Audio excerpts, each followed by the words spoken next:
So it turns out the world's greatest push stick isn't that great at all. This week, I'm building a new push stick and a clamp rack. So to kick things off, I'm cutting down this sheet of particle board for the clamp rack, and here's a little bit of a fail.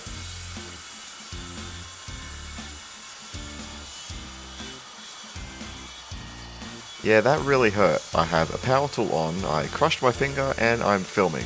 Pretty embarrassing.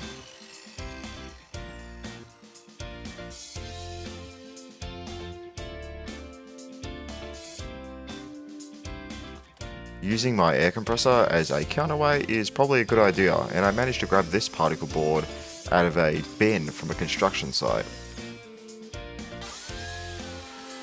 I decided I'm going to put this clamp rack behind me on the shelf, and I'm making some French cleats just to make it a little bit easier to attach and remove.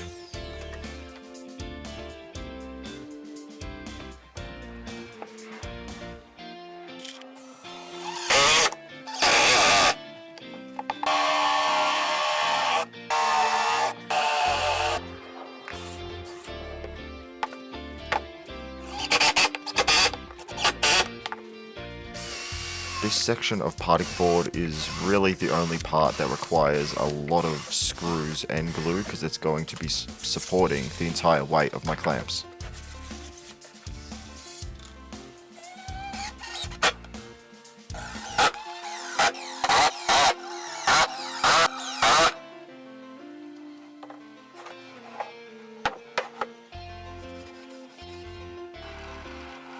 This clamp rack is really only going to be holding my pipe clamps, so I have a Forstner bit that's slightly larger than the actual pipe itself, and the easiest way is to drill the holes out now, then connect them with the jigsaw.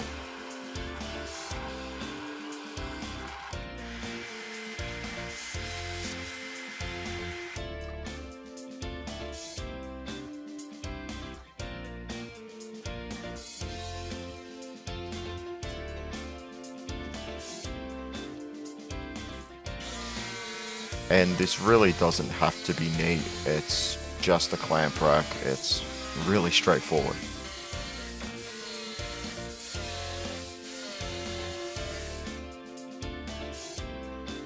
And that's how they're going to be placed.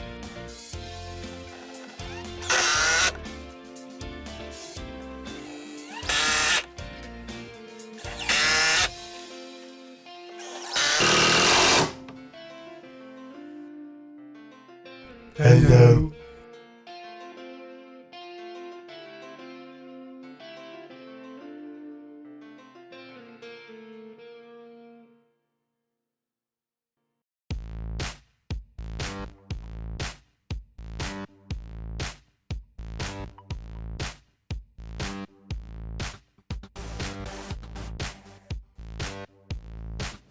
Now to the push stick, I'm using this reclaimed piece of Vic Ash. I did run it through the planer to get rid of all the paint.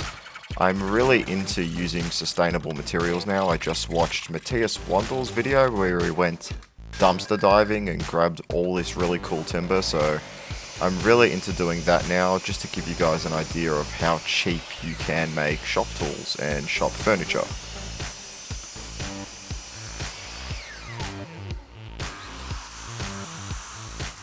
We've got a 60-degree angle for the handle. If your miter saw doesn't cut to 60 degrees, I'm sure you can just do a 45 like I have on the other end, which is really for aesthetic purposes only.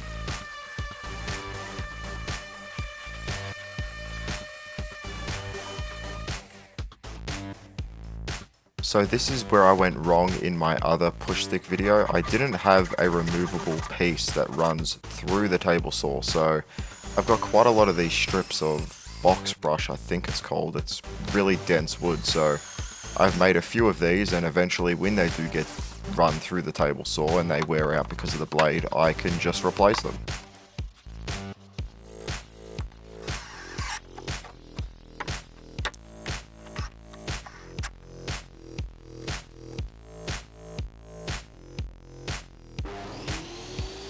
First cut using this push stick, and I gotta say I feel so much more confident using something like this. It fits in the hand really well, it's heavy, it's solid. It just feels a lot more comfortable and a lot more safer. So I feel a lot more confident using a push stick like this now on my table saw.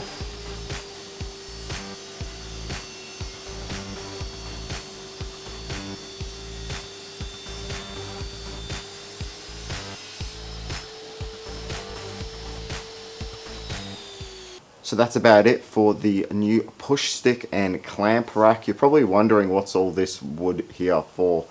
That's going to be for a future project, so I kind of need this board here.